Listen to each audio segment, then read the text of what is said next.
Samantala, nananatili pong panahon sa malaking bahagi ng bansa. Kaya alamin natin kung magtutuloy-tuloy ba ito at kung ano ang dapat nating asahan sa mga susunod na oras at araw. Mula po yan sa aming kasamang si Earl Figuracion, live na mag-uulat mula sa Pag-asa DOST. Earl, magandang hapon sa iyo.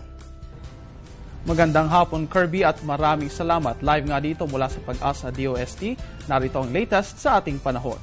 Mga kaibigan, patuloy na umiiral ang hanging amihan sa ating bansa at naaapektuhan nito ang Luzon at ang Visayas. Ngunit humina ito ng bahagya dahil inililihis ito ng isang low-pressure area na nasa hilagang silangang bahagi sa labas ng Philippine Area of Responsibility o PAR. Mayroon ding isa pang LPA na namuo sa silangang bahagi ng ating Philippine Area of Responsibility bagamat nasa labas ito.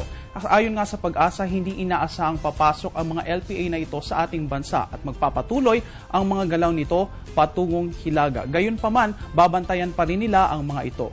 Ngayon para sa ating forecast, makakaasa ang buong bansa ng maaliwalas na panahon. Ang buong Luzon, ang Metro Manila at Visayas ay makakaranas ng maulap na kalangitan na mayroong mahinang pulupulong pag-ulan.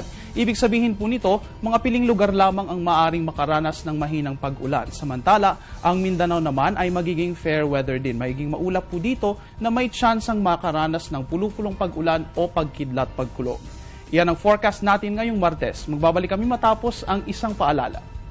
Mga kaibigan, alam niyo ba na opisyal na idineklara na Philippine National Arts Month ang buwan ng Pebrero noong 1991. Naglalayon itong ipagdiwang at payabungin ang sining Pilipino kasama ang sayaw, visual art, architecture, film at literatura. Pinamumunuhan ng National Commission for Culture and the Arts o NCCA ang pagsasaayos ng mga events, kaakibat ang mga local government units at mga organisasyong pangsining at pangkultura. Ilan sa mga activities ng Arts Month ay ang mga discounted o minsan ay free film showings, writing competitions at art exhibits. Ang tema ngayong taon ay Art on Edge na nagbibigay pansin sa advancements sa iba't ibang art forms, sa ebolusyon at pagiging makabago ng sining at sa mga likhang sining sa ating kapaligiran.